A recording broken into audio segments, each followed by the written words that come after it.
Yo, what's good, you guys? Welcome back to my channel. So today I'm going to talk about the biggest problems with big movie franchises and trilogies. They're all profit driven. I'm not saying that big budget movies cannot make much at the box office. Look at Oppenheimer, look at Barbie. Those are huge successes at the box office right now. But at the same time, look at these big budget franchises and trilogies are not doing well right now. Indiana Jones, Star Wars, the MCU, DC, they're all not doing well. And that's because they are all very profit driven.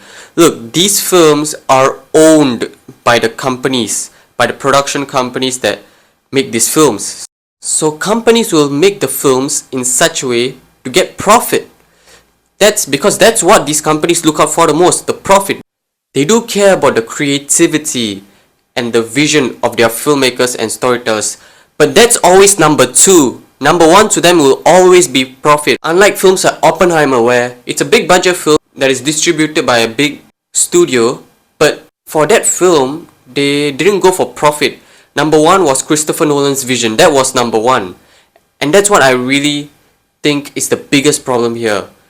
These big budget franchises and trilogies are owned by the companies that make them, and those companies are always looking at profit. That's why they lack creativity, because profit always comes first for them. And that's my biggest number one thing I'm going to talk about. Number two, at this point they're just out of creativity. And the biggest victim of this is the comic book genre. Like so many superhero films coming out today, I can just look at the trailer and say, I can see where the story is going. I know the story already. Even though they didn't spoil the story in this trailer, I can already tell the stories, because I can already tell how the story is gonna go, because we've seen it countless times already, those kind of stories. And Blue Beetle is coming up and there's just no hype for it.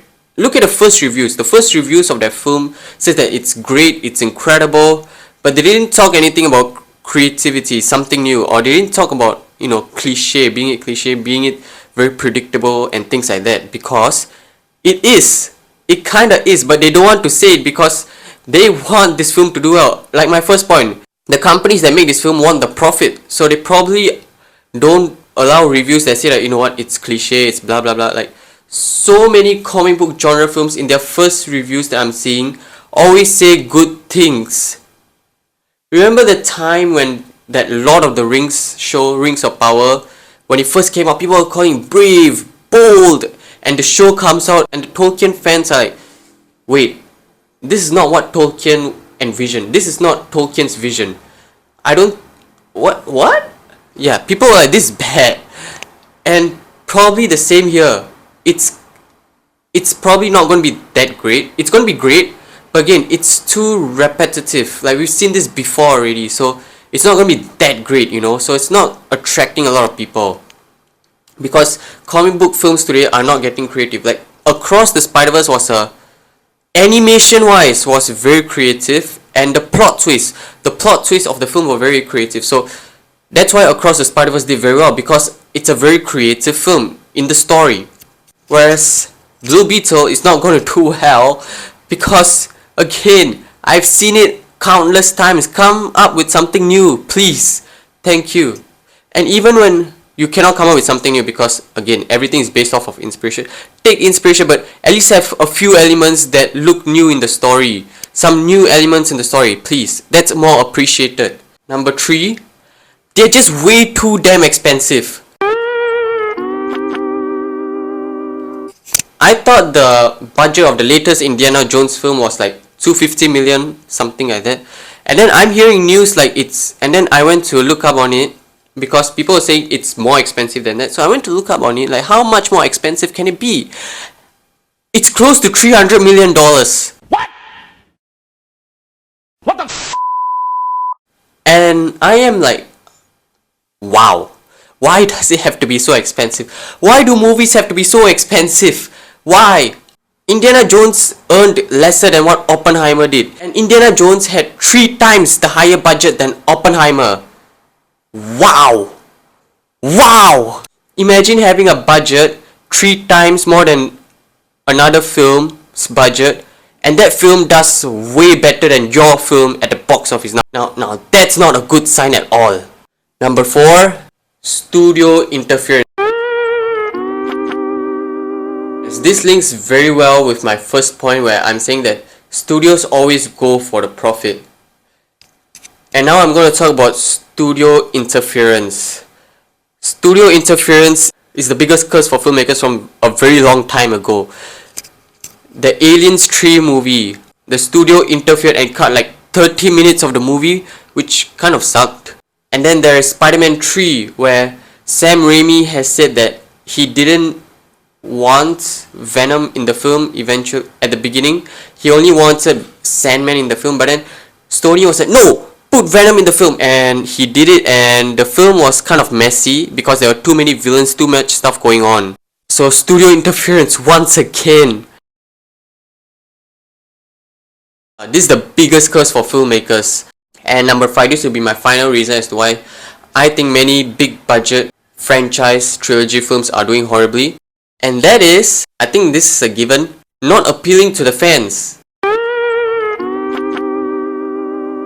Yes, you may think, yo, that's crazy. You have this franchise with an already pre-established fan base. Just appeal to the fans. What's so hard?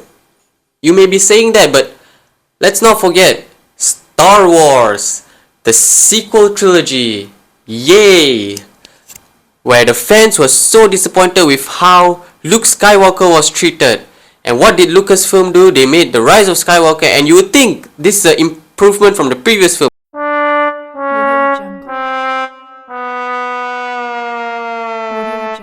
And no, not really. What? Another disaster where the fans did not like this at all. I mean, the fans themselves didn't like it. And not just a couple of fans. I mean, again, you can't satisfy every single person with your film. I get that. But they lost half their audience from the first film of the sequel trilogy. The Force Awakens earned like $2 billion. That's insane, by the way. And The Rise of Skywalker earned slightly above $1 billion. They lost half of their audience. Instead of getting better, they just got worse because they couldn't satisfy the fan base. And that just, wow. And it's not just Star Wars that's doing it. Even Marvel did it. If you have seen She-Hulk, the first episode, or maybe you've seen this scene trending on TikTok, you'll know what I'm talking about. Bruce, I'm great at controlling my anger. I do it all the time. But when I'm catcalled in the street, when incompetent men explain my own area of expertise to me, I do it pretty much every day, because if I don't, I will get called emotional or difficult, or I might just literally get murdered. So I'm an expert at controlling my anger because I do it infinitely more than you. So all of this just feels like projecting a lot of shit onto me. See. You are tearing me apart, Lisa!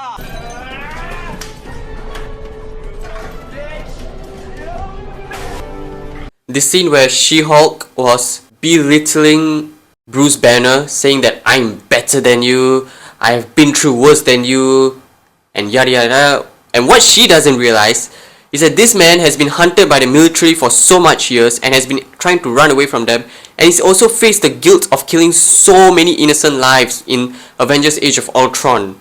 And she doesn't realize that. Or maybe she does and just thinks that her problems are even worse. Which, wow. Just wow. There's Luke Skywalker in Star Wars, The Last Jedi, where fans literally went out to say, that's not Luke Skywalker. I will not accept that for Luke Skywalker. The way they treated his character was just not very well done. And that's the end of my video. Let me know what you thought in the comments below. If you like this video, click the like button. If you want to see more, subscribe to my channel.